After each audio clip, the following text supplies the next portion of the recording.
Hi, everyone. Dr. Russ here. You have a problem 4 that's actually asking you to think about what standard deviation is telling us, what kind of information we get from it. And I wanted to give you a little demo of a similar problem. So sharing my screen here, you can see that one moment here while the share comes up. So you can see what your problem looks like. You're asked to read some information and then ask about standard deviation, central tendency, choices people would make.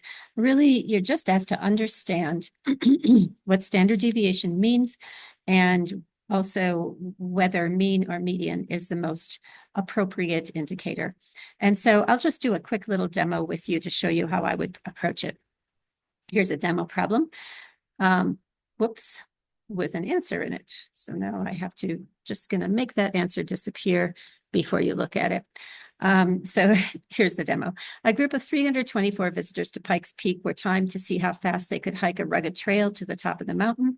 Most of the hikers took around 6 hours, give or take an hour, but a group of 15 Marine Corps troops happened to also be there, and they reached the top in only 2 to 3 hours. What will the shape be, and how do we know?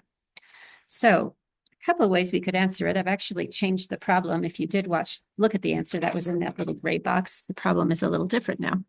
So first off, let's just draw the distribution so we can have a picture. So here's going to be our distribution. Going up on the y-axis, we have our frequencies, which is the number of visitors.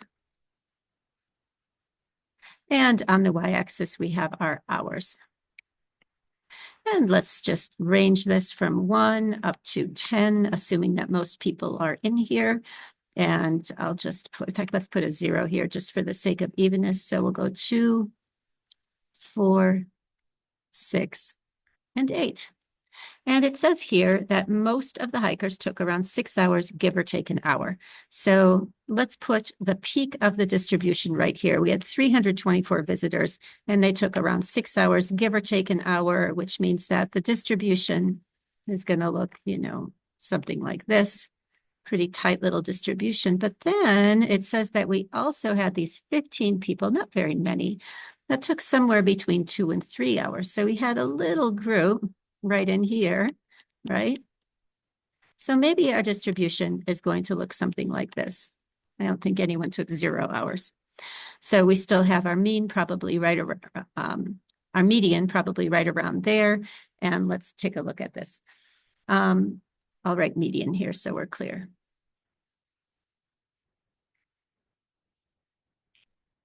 Okay. So it looks like I think the shape of the distribution is skewed, and I'm going to know it because I have that little group that falls way out of the normal distribution. It is skewed left because of the small group of Marines who serve as outliers, hiking very quickly. And then it says, what is the best measure of central tendency?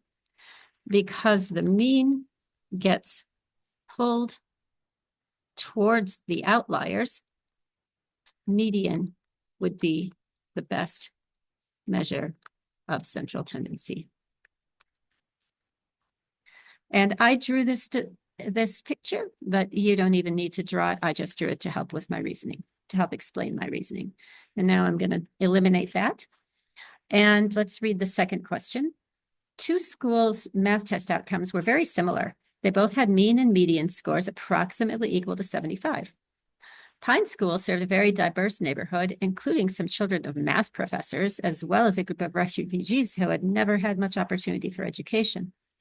Juniper School served a middle-class neighborhood where all the children came from similar backgrounds. And so once again, I'm going to draw in order to help with the understanding. So we have a distribution with the number of children achieving certain test scores up here. So I'm just going to write the pound sign. And here on the bottom of our distribution, we have this math scores.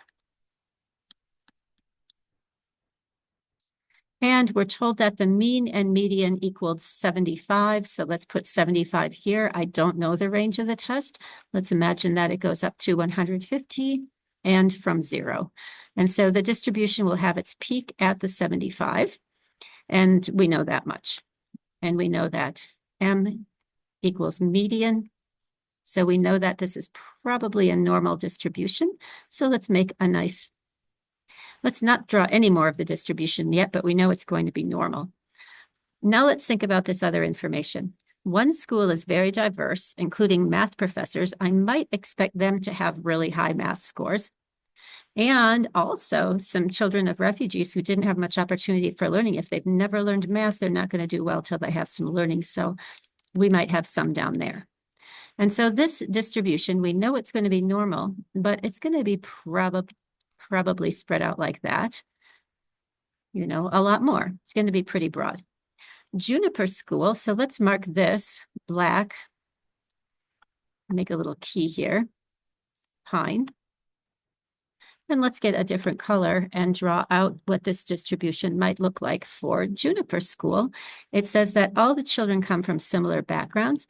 We might expect then that they do more similarly on the test. We know that their mean and median are the same, but maybe their distribution is going to be less wide. So maybe it's going to look like that. And so let's make this Juniper. And now we're asked, based on the mean and median, what will the shape be for both neighborhoods? So I'm going to say the shape will be normal because mean and median are equal. Approximately equal is kind of the guideline. And what neighborhood will have the larger standard deviation? Well, I can see here that Pine has the larger standard deviation. I know this because look at how wide it is. I should have done it in black because we're actually looking at black. So let me undo, and let me do that in black just to illustrate the point.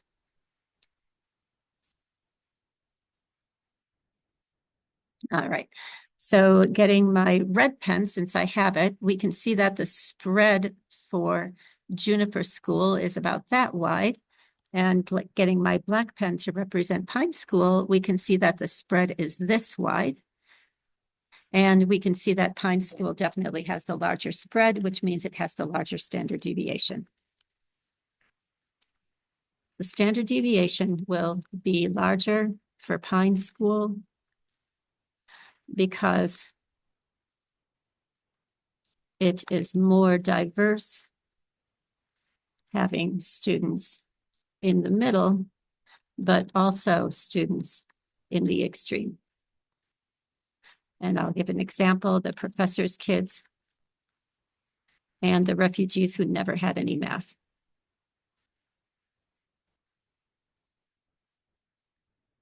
Let's say it differently, who had less opportunities for education, fewer opportunities for education.